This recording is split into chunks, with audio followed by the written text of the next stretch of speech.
Esta batidora que estoy estrenando es igual a la que compré el año pasado, pero me salió mucho más cara. ¿Por qué se encareció tanto? Los precios de los productos son un dato con el que todos los días tenemos contacto.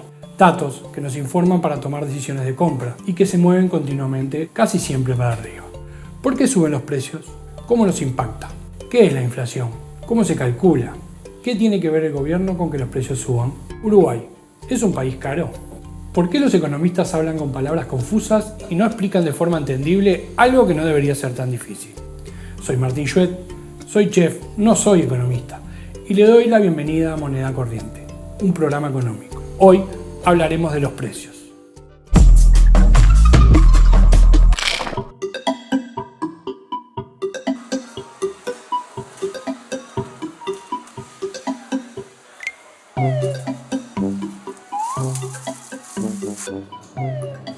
Ese carro vale oro. ¿Lo decís por la carne? Con lo que sale la carne estoy pensando en hacerme vegetariana hace rato. Bueno, recién leí que la inflación está por llegar a los 2 dígitos. A los 2 dígitos recién. Eso no es ninguna novedad. Mira, para mí hace rato que la inflación está por encima del 10%. Yo llevo un registro de todo lo que gasto. Así como me ves, llevo un registro de lo que gasto, de lo que no gasto, todo. Y puedo decir que, no sé, en el último año para mí la inflación en mis gastos creció más del 10%. Vivo en el mismo lugar, consumo más o menos la misma comida, salgo con la misma frecuencia. No soy una persona que gaste demasiada plata en cosas, en ropa, por ejemplo. No sé en qué se fijan para decir que la inflación está por debajo del 10%. Es insólito. Claro, pasa que se calcula un promedio de precios de muchos productos para calcular una inflación, que estos productos forman parte de una canasta representativa. ¿Representativa de quién?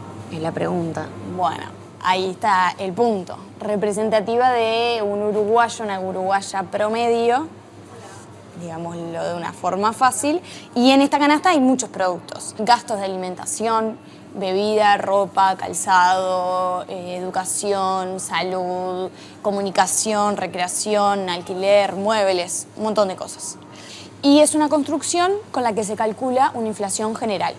Pero claro, ahí también depende qué inflación te va a tocar, qué productos consumas, porque claramente no todos consumimos los mismos productos. Mira nuestros carritos. No, claramente no. Yo, por ejemplo, jabón en polvo, no sé, cada 6 meses te compro un jabón en polvo. Para que te hagas una idea. Te toca, ¿no? 38. Sí. Ella es Olivia, vive sola y le gusta mucho organizar asados. Y los productos que más consume son asado, colita de cuadril, chorizo, maní, cerveza, refresco, flauta, leña, helado, todo para un asado. Flavia es loca por la limpieza. Su carro siempre está llena de jabón en polvo, detergente, pastillas para limpiar el water, escobas, guantes, todo. Cepillo de dientes, pasta de dientes, todo para que siempre esté impecable.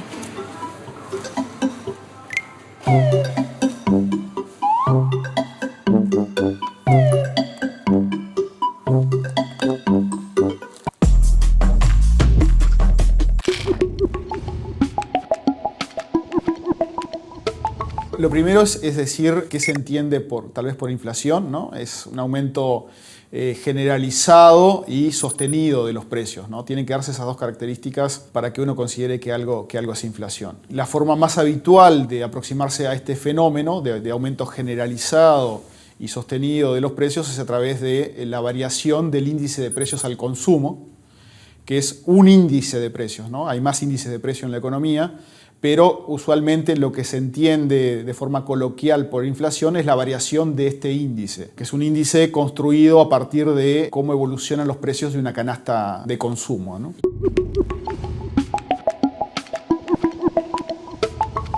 Básicamente lo que se hace es seguir a una serie de hogares y se registra su consumo y su gasto en bienes durante un año entero. A partir de eso, uno ve cuál es el gasto que se hace en cada tipo de bienes. Eso genera una ponderación de los precios y luego uno hace un seguimiento de los precios manteniendo esa ponderación en la canasta de forma fija.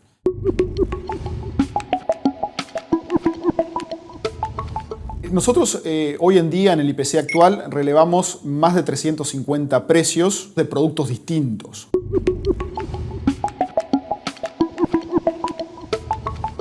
tenemos diversas formas de relevar los precios, ¿no?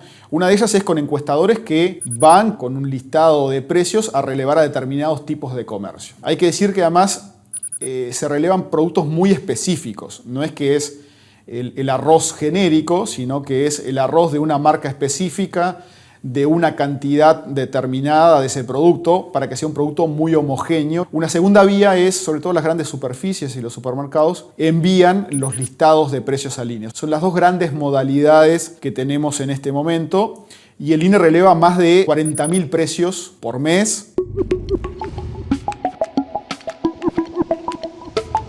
Siempre las percepciones son algo subjetivo, ¿no? Y además depende mucho, en el caso de las familias, del tipo de canasta que consuma esa familia. Entonces, el INE publica la evolución de los precios de una canasta promedio y cada familia tiene una canasta distinta. Incluso sabemos que por nivel de ingreso, el peso de determinados bienes en esa canasta es distinto. Es decir, los estratos de ingreso más bajos usualmente tienen un peso mucho más alto de los alimentos, por ejemplo. Entonces, a lo mejor el INE, los registros de inflación ahora son del orden del 9,5%, pero en los alimentos sabemos que en los últimos meses ha subido más que eso, ¿no? Están algo así como 2 puntos porcentuales por encima de esto. Entonces, algunas familias sienten más el peso de esos alimentos en su canasta y por tanto pueden percibir que es distinto.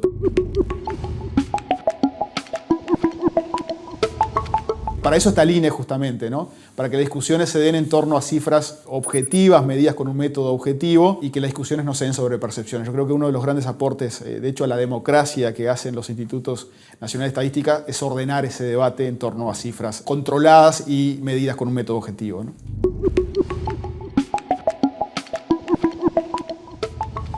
Y los IPCs tienen que cambiar porque básicamente cambia los parámetros de consumo de las personas. Entonces, lo que era una canasta de consumo representativa del consumo de los hogares en el 2005-2006 no lo es en este momento. Por ejemplo, los bienes tecnológicos han cambiado de forma muy dramática. Por ejemplo, hoy tenemos Uber para el transporte. En el 2005-2006 no existía. Entonces uno tiene que incorporar la evolución de los precios de esos bienes que van cambiando con los parámetros de consumo en el tiempo. El cambio de base que estamos haciendo hoy se refiere a una canasta que fue relevada básicamente en el año 2017 y que actualiza, por tanto, el consumo en algo así como 11 o 12 años desde el momento en el que se midió la canasta anterior, que es la que rige hoy el IPC.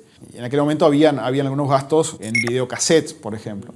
Digamos, que ya no se utilizan más. Y además hay otro elemento que ocurre usualmente con el transcurso del tiempo y sobre todo cuando los países crecen y su ingreso crece, que el peso de los alimentos tiende a caer en el tiempo. Eso es una tendencia universal. Los gastos pasan a reorientarse a otros elementos, entre comillas, más suntuarios y menos elementos de necesidades básicas. Entonces es necesario readecuar el peso de cada tipo de bien, así como también, como dijimos, el tipo de bien.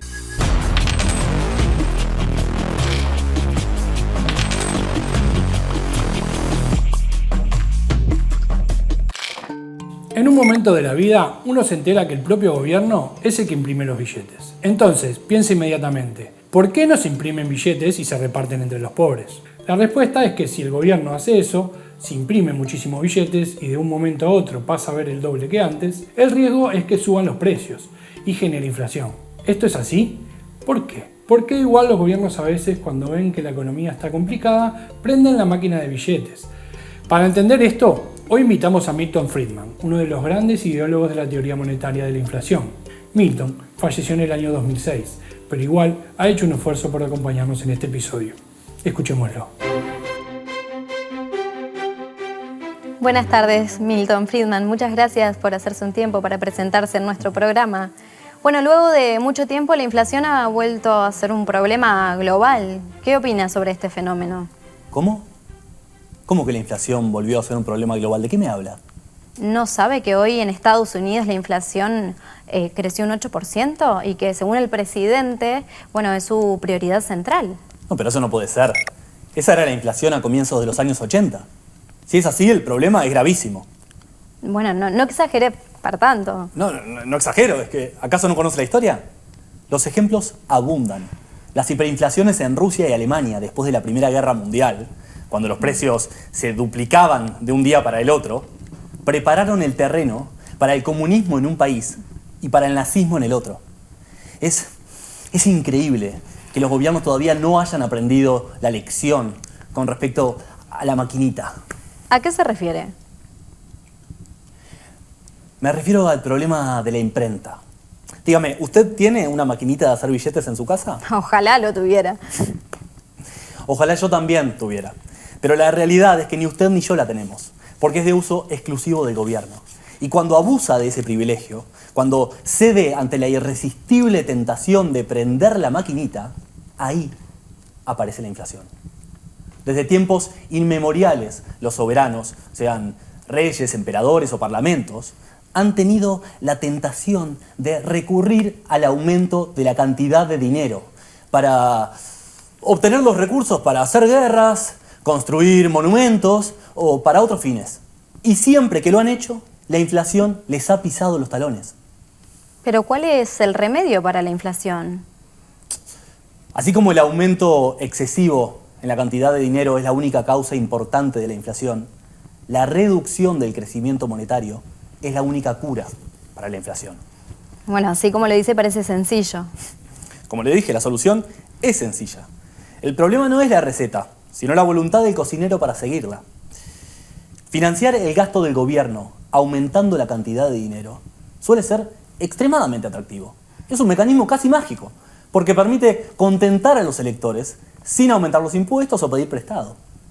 También suele ser atractivo tomarse unas copitas de más, de tanto en tanto, ¿no? ¿Y eso qué tiene que ver? Bueno, déjeme explicarle. Cuando comienza a tomar alcohol, los efectos positivos son los que llegan primero. Los efectos negativos llegan recién a la mañana siguiente, cuando se despierta con resaca y no puede resistirse a aliviarse tomando un poquito más. Como dice la canción, esa es la solución al problema de la resaca, ¿o no? Bueno, a partir de esa idea, podemos trazar un paralelismo con la inflación. Cuando un país inicia un episodio inflacionario, los efectos iniciales parecen buenos. La mayor cantidad de dinero permite a quien quiera que tenga acceso a él, principalmente los gobiernos, gastar más sin que nadie tenga que gastar menos. Los trabajos se vuelven más abundantes, los negocios más dinámicos y casi todos están más felices. Pero eso es al principio.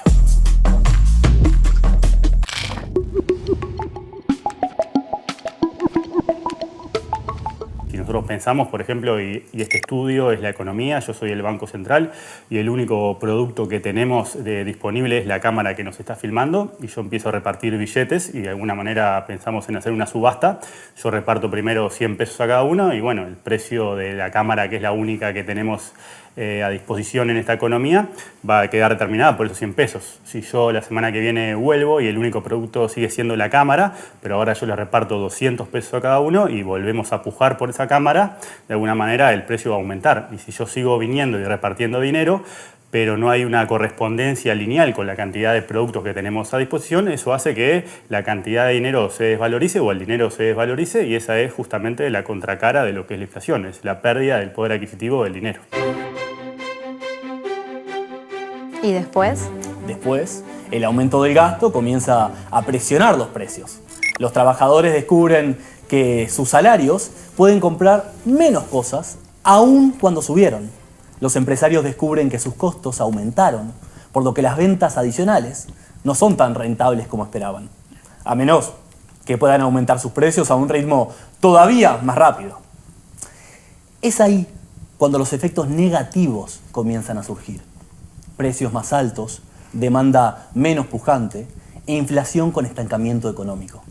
Al igual que lo que le sucede al alcohólico, la tentación es aumentar la cantidad de dinero aún más rápido. Al igual que se necesita una cantidad cada vez mayor de bebida para darle al alcohólico, el mismo empujón, pasa lo mismo con el dinero y la economía. ¿Y cómo se cura este alcoholismo monetario? Igual que se cura el otro alcoholismo, dejando de beber. De ahí el problema. La cura es difícil de aceptar, porque esta vez son los efectos negativos los que vienen primero. La abstinencia viene con dolores severos antes de empezar a dar resultados. Lo mismo sucede con la inflación y la política. La política monetaria, quiero decir. Los efectos secundarios iniciales de una tasa más lenta de crecimiento monetario son dolorosos. Menor crecimiento económico y desempleo temporalmente alto. Los beneficios tardan, pero créame que llegan. en la forma de una menor inflación y una economía más sana. Pero entonces, ¿la cura para la inflación es el desempleo y el estancamiento? Eso no fue lo que dije. El crecimiento lento y el alto desempleo no son curas para la inflación, son efectos secundarios de una cura exitosa. Muchas políticas que impiden el crecimiento económico y aumentan el desempleo pueden al mismo tiempo aumentar la tasa de inflación. Los controles de precios, por ejemplo. ¿Y no se puede mitigar esos dolores? No conocemos ningún ejemplo en la historia en el que se haya puesto fin a una inflación sin un periodo intermedio de lento crecimiento con desempleo superior al habitual. Sin embargo, es posible mitigar esto reduciendo la inflación de manera gradual, con una política anunciada de antemano y mantenida para que sea creíble. La razón de la gradualidad y el anuncio anticipado es dar a la gente tiempo para reajustar sus arreglos e inducirlos a hacerlo.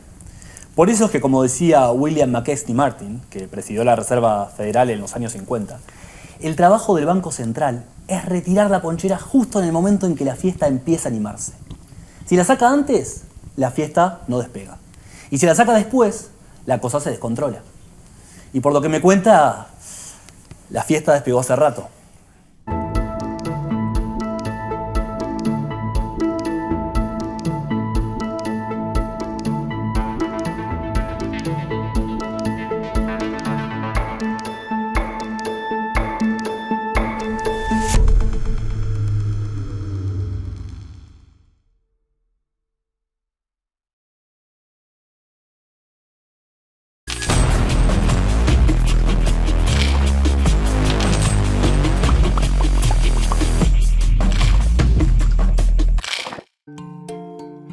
Cuando hablamos de precios, hay que saber diferenciar el nivel de la variación. La inflación es, según la definición técnica que usan los economistas, el aumento sostenido y generalizado del nivel de precios. Se refiere a cómo se mueven los precios. Otra cosa es el nivel de los precios, si son altos o bajos. En los bloques pasados hablamos de la inflación.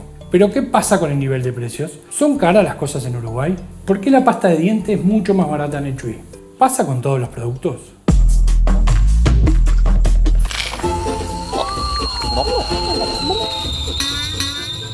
Jefe Corcuts, buenos días. Especialista en Acrax, puntual como siempre, me gusta eso. Gracias, jefe. Solicito permiso para realizar comentario oral del informe semanal. Proceda. Estuvimos averiguando sobre el tema que solicitó, la percepción de los uruguayos sobre los precios. ¡Excelente! Realmente me interesa saber qué piensa esta pequeña raza sobre los precios. La semana pasada bajé a realizar mi inspección semanal al planeta Tierra. Y por error bajé del otro lado del gran curso de agua local. Fui a comprar esa bebida energizante tan exquisita que tienen los humanos, el delicioso café, y me pareció que me salió mucho más barato que del otro lado. Es altamente probable. En Argentina es más barato que en Uruguay. ¿Y qué piensan los uruguayos de esto? Hicimos una encuesta a través de nuestros infiltrados terrícolas en la usina de percepción ciudadana. Les preguntamos a los uruguayos, ¿cuán de acuerdo estás con la afirmación Uruguay es un país caro? Los uruguayos, que difícilmente puedan ponerse de acuerdo en sus opiniones respecto al fútbol o la política, están abrumadoramente convencidos de que viven en un país caro.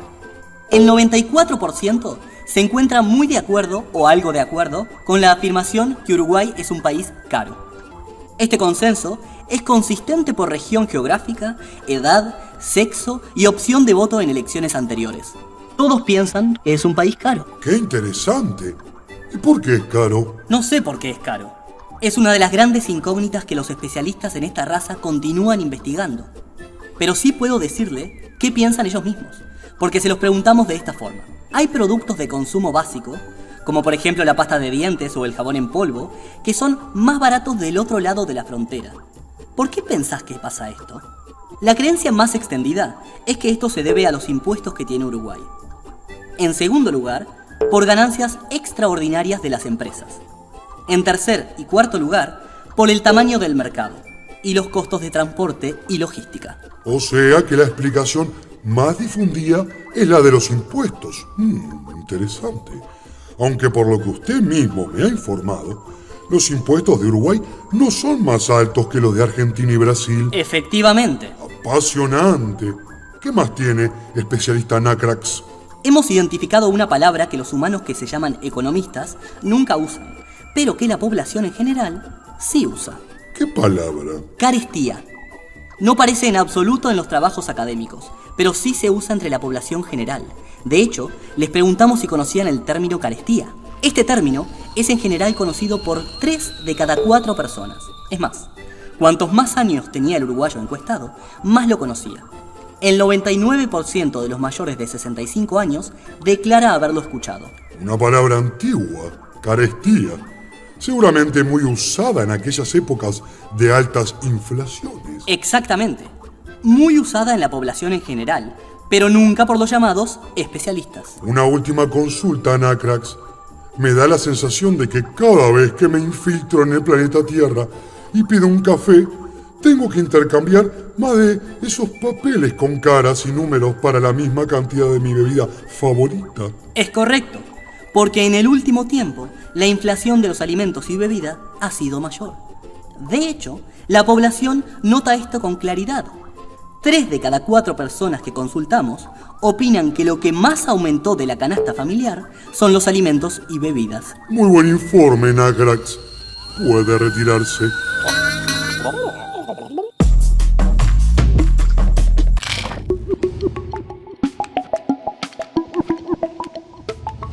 Además de ser la forma en que calculamos la inflación, el IPC tiene incidencia sobre un conjunto muy importante de cosas porque básicamente hay un montón de contratos y un montón de paramétricas que están justamente indexadas a lo que es la evolución de los precios. Entonces, de alguna manera, las variaciones del IPC inciden sobre los ajustes de los alquileres, inciden sobre las prestaciones sociales, inciden sobre un montón de contratos, en particular contratos laborales, dado que justamente lo que se hace es atarlo a la evolución de los precios, en este caso de la referencia de lo que son los precios minoristas. Y esto de alguna manera es una discusión que está asociada a la indexación, al fenómeno indexatorio y a las dos caras o a la dualidad que tiene la indexación. Por una parte es remedio y por otra parte es enfermedad. En el caso de su cara vinculada al remedio, básicamente es el mecanismo que encontramos justamente de poder preservar poder de compra en el tiempo. La inflación lo que hace es erosiona el poder de compra de nuestros salarios, en otras palabras, el salario real. Entonces, cuando ajustamos contratos y hacemos las correcciones para recoger la evolución de los precios, lo que estamos haciendo es protegiéndonos contra ese aumento de lo que es el nivel de precios de la economía. Eso lo podemos pensar incluso como un mecanismo evolutivo que fuimos desarrollando, dado que la economía uruguaya, en particular durante la segunda mitad del siglo pasado, fue una economía con alta inflación. Tuvimos picos de hasta 183% anual y eso nos generó justamente que empezáramos a desarrollar mecanismos para protegernos del efecto que eso tiene sobre nuestra capacidad de ahorro y sobre nuestro poder de compra. Pero al mismo tiempo, la otra cara asociada con lo anterior es que también es parte de la enfermedad, dado que todos estos mecanismos indexatorios lo que hacen es le dan a inercia a la inflación y eso dificulta poder moderar significativamente la evolución de los precios.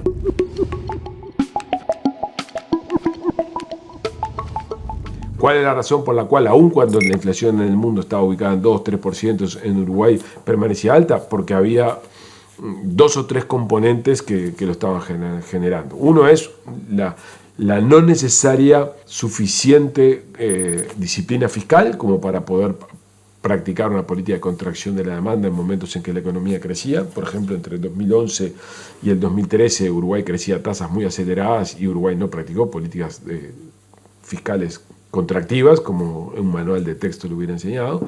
Ese es un factor, digamos, el desorden fiscal o la no disciplina fiscal importante contribuye a este fenómeno. El segundo fenómeno tiene que ver con la existencia de arreglos institucionales, que son todos estos que mencioné, que hacen que cualquier fenómeno de precios rápidamente se meta en la tasa de inflación, típicamente lo que pasó con el precio del petróleo a principios del 2022, donde un aumento del precio de los combustibles generó un ambiente rápidamente inflacionario en Uruguay, como ha ocurrido en otros lugares del mundo, y eso también promueve este fenómeno. Y a su vez, como decía antes, una política monetaria que no tiene suficiente potencia.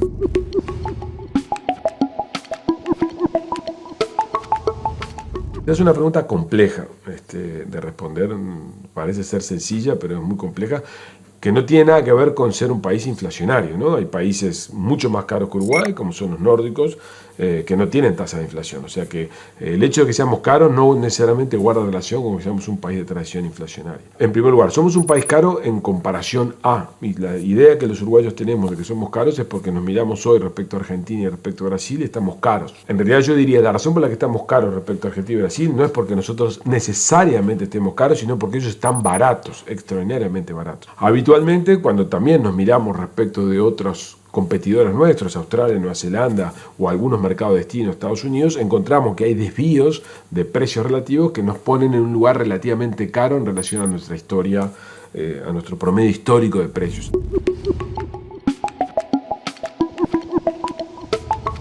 En los últimos 20, 25 años la economía mejoró sustancialmente, las condiciones de vida del promedio de la población, y subrayo promedio porque eso no abarca a toda la población, mejoraron de manera sustancial. Esa es la razón por la que nuestro PIB per cápita y nuestro PIB en general creció de manera sustancial en los últimos años, lo cual demuestra que somos más ricos. O sea, el país en promedio es más rico de lo que lo era hace 20 años. Y cuando un país es más rico, necesariamente se vuelve más caro porque los factores ganan más dinero. O sea que hay un factor que es imposible desconocer, que son las mejoras desde el punto de vista macroeconómico, que de forma evidente, la evidencia es muy robusta en ese sentido.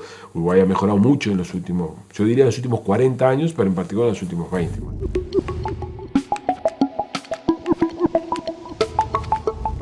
Somos un país muy chico y eso supone que los niveles de competencia son insuficientes. Hay diversos mercados en los cuales no tenemos una concurrencia de agentes que efectivamente permitan promover la disciplina de mercado que promueve la competencia. Entonces hay sectores de actividad que logran fácilmente exportar a su sistema o trasladar a su sistema de precios o a sus precios finales cualquier incremento de costos. Entonces un incremento de salarios es fácilmente concedido y rápidamente trasladado. Un incremento de un insumo básico puede ser el petróleo o el combustible, otro tanto. Y como hay un conjunto, digamos, de arreglos institucionales que permiten que eso sea relativamente fácil, tenés el combo perfecto.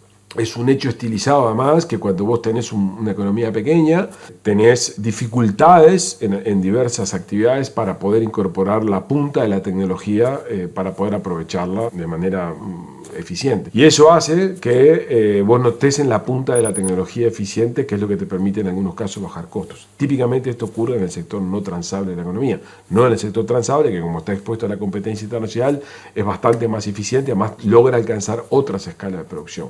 Pero en el sector no transable, cuando digo no transable, es típicamente transporte de carga interno, transporte colectivo, típicamente el sistema de salud, típicamente el sector público o la refinación de combustibles. Ahí hay enormes oportunidades de mejorar eficiencia, lo cual supone bajar costos y por lo tanto promover de alguna manera mejoras en este nivel de encarecimiento relativo.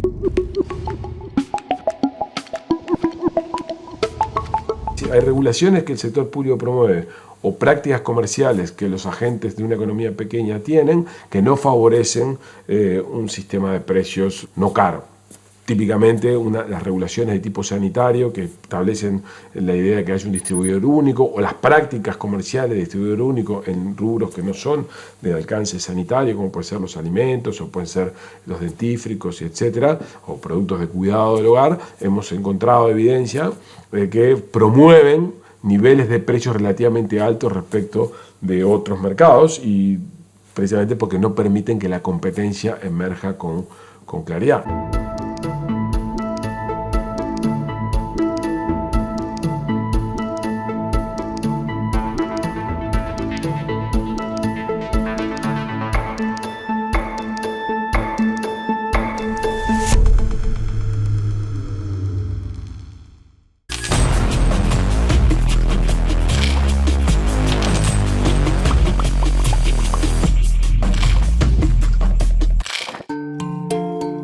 Los precios nos invaden, nos rodean, son señales que nos llegan de forma constante y a partir de los cuales tomamos decisiones de consumo. Comprar, vender, endeudarse, prestar, ahorrar, invertir. Todas estas decisiones tienen que ver de alguna manera con los precios. Esas señales que nos dicen cuánto valen las cosas y las relaciones entre ellas. El otro día compré una flauta en el supermercado y pagué 90 pesos. Luego vi que la misma flauta costaba 70 pesos en otro supermercado a 2 cuadras. ¿Hay forma de saber dónde están los precios menores? ¿Qué políticas se pueden aplicar para que sea más fácil encontrarlos? Les voy a mostrar cómo saber dónde comprar más barato con la aplicación web de precios.uy. Probamos con alguien que quiere festejar su cumpleaños y compra 20 hamburguesas, 10 cervezas, 10 flautas, mayonesa, lechuga, tomate y Coca-Cola. Le da que en el Tata, que tiene cerca, le cuesta 3.464 pesos, mientras que en el disco de Marcelino Sosa le cuesta 3.092 pesos. Así que con 5 minutos de búsqueda se ahorró 372 pesos. Una vez que hemos identificado un lugar que no es caro, todavía nos queda un paso más. Identificar dentro de las distintas marcas que puede tener un producto cuál es la más barata o cuál tiene la mejor relación precio-calidad. La competencia entre marcas genera que las distintas empresas busquen distintas estrategias para poder vender sus productos. En los libros de texto de economía se plantea que las empresas compiten bajando sus precios para que los consumidores elijan sus productos. Pero en realidad la cosa no es tan así. Antes las cosas venían en envases más estándar, 1 litro, 1 kilo, medio kilo, pero en los últimos tiempos las presentaciones han ido cambiando y muchas veces son un poquito más chicas que antes. La mayonesa viene en paquetes de 950 gramos, de 475 gramos, de 237 gramos. Los detergentes, que antes venían de a 1 litro o medio litro, ahora vienen en envases de 900 mililitros, 450 mililitros, 480 mililitros. La salsa de tomate de 400 gramos, aceitunas 800 gramos, dulce de leche 970 gramos. A esta tendencia a no aumentar el precio pero achicar el paquete, algunos le han puesto un nombre, shrinkflation, que es algo así como reduinflación, la suma de la palabra reducir e inflación. Además del problema de que de a poco nos van cobrando lo mismo por menos cantidad, este fenómeno genera una heterogeneidad muy grande de presentaciones, que hace difícil comparar los precios de las cosas. Si hablamos de heterogeneidad de presentaciones, debemos mencionar el producto más difícil de comparar precios por excelencia, el papel higiénico. Hay varias presentaciones, 1, 2, 4, 8, 12, 24 rollos, diferentes calidades, simple hoja o doble hoja, diversidad de metraje, 20, 30, 50, 60, 80 metros. ¿Alguna vez intentaron calcular qué papel higiénico era más barato? Una tarea titánica para el poco tiempo que tenemos frente a la góndola. Por eso, lo que han hecho algunos países es obligar a los supermercados que pongan, además del precio del producto, el precio unitario, es decir, el precio dividido la cantidad. Muy sencillo de hacer, es una medida que permite al consumidor poder elegir de forma más informada. Imagínese que en vez de esta maraña de precios, usted tiene esta información. Mucho más fácil, ¿no? Ahora es claro que este paquete es más caro por metro de papel que este. Esto se hace en Europa, en Estados Unidos, en Argentina, en Colombia, en Chile, en muchos países. Y podría llegar a aplicarse en Uruguay, si se concreta el proyecto de ley que ya se presentó y que actualmente está en estudio del Parlamento.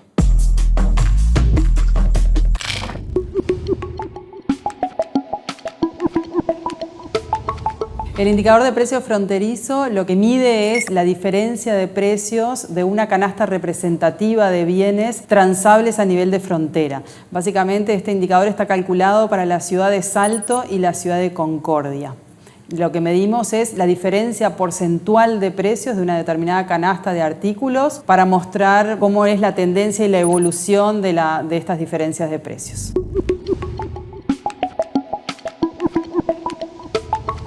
El indicador releva el precio de 60 artículos. Nosotros tomamos más o menos las mismas divisiones que toma el Instituto Nacional de Estadística para el cálculo del IPC, por ejemplo, alimentos y bebidas alcohólicas, que es una parte importante, son 30 artículos, alimentos y bebidas no alcohólicas, prendas de vestir y calzado, bienes diversos, donde se releva el precio de jabón en polvo, pasta de dientes, shampoo. Otra parte importante en frontera que es comida fuera del hogar, se releva el precio de cuánto cuesta comer de un lado de la frontera y del otro, y otra división importante que es transporte. Ahí nosotros relevamos el precio de la nafta, el gasoil y las cubiertas.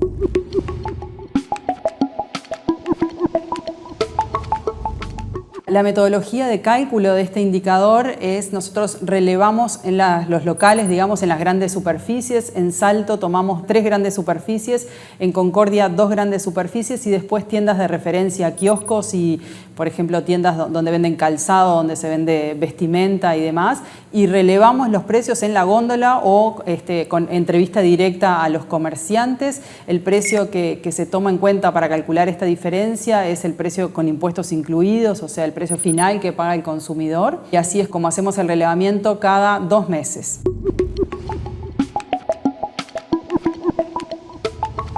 El año 2022 fue el año de mayor diferencia registrada y esta diferencia fue de 175%. Quiere decir que para esta cantidad de artículos, comprarlos en Salto cuesta 175%, esta diferencia es 175% más que Concordia. Ya ponderada por el peso relativo, o sea, puede haber un artículo que tiene una diferencia de precios muy, muy importante pero que el consumidor compra poco, o un artículo que tiene una diferencia de precio más chica pero el consumidor compra mucho, o sea, por ejemplo, el caso del combustible, entonces eso hace, ya está ponderada ese gasto de consumo de los hogares.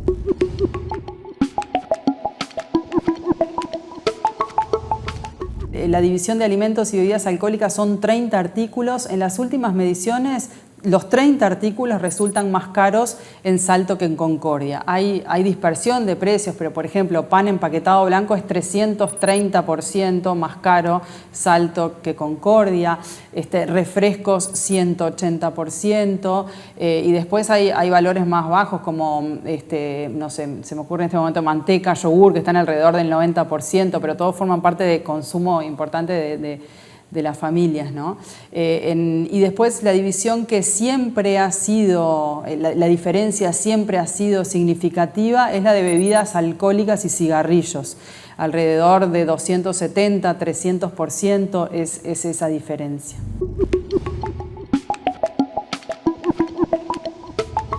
Analizando este indicador, lo que queremos ver es una evolución más allá de algunos aspectos de la coyuntura, ¿no? Como estamos viviendo hoy, que es una situación en Argentina que hasta que no se arregle la situación política, económica y cambiaria en Argentina, esta diferencia va a seguir estando y es hoy lo que explica que se haya ampliado tanto. Pero siempre, como decía, el indicador siempre ha mostrado que estructuralmente, o sea, se vuelve estructural que Salto es más caro. Lo mismo pasa con la frontera Paysandú-Colón, lo mismo pasa con la frontera Artigas-Cuaraí, aunque en menor medida. Entonces ahí da cuenta de cierta estructura de formación de precios. Muchas veces estos artículos son bienes importados para nosotros en Uruguay, entonces eso también hay una cuestión de pocos oferentes o pocos distribuidores que tienen cierto poder de mercado. Y después, bueno, algunos aspectos como tarifas públicas altas, impuestos, eso es lo que hace también que siempre seamos más caros. Lo que está pasando momentáneamente es que por la situación en Argentina la brecha se amplió muchísimo.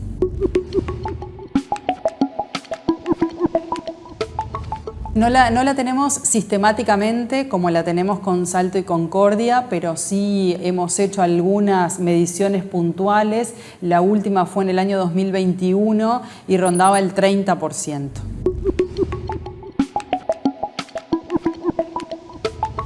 La idea del observatorio es generar este tipo de información sistemática que pueda mostrar comportamientos de algunas variables que ayuden a la toma de decisiones, a la política pública departamental, regional o nacional en cuanto a el sector real de la economía, o sea, a los comerciantes, a la generación de empleo del departamento. Los departamentos de frontera son los que tienen mayores tasas de desempleo, particularmente Salto es el departamento con mayor tasa de desempleo, entonces esto hay que buscarle una solución de alguna forma porque impacta en el sector real de la economía, en el empleo, en el nivel de ingresos del departamento.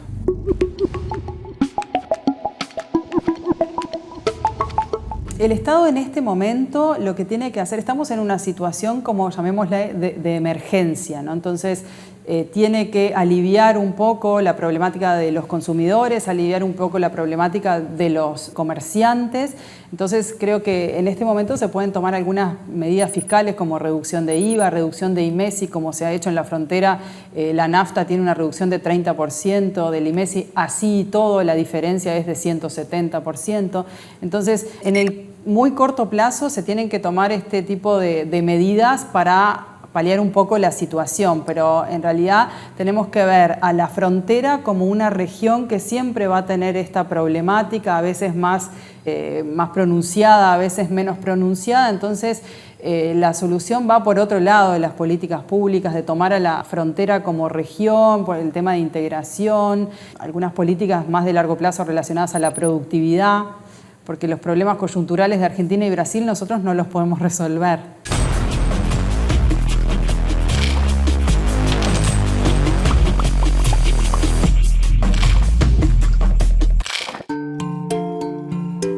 Los precios se mueven constantemente, en general hacia arriba. Este fenómeno está presente en nuestro día a día, de forma constante, impactando directamente en nuestro bolsillo, lo entendamos o no.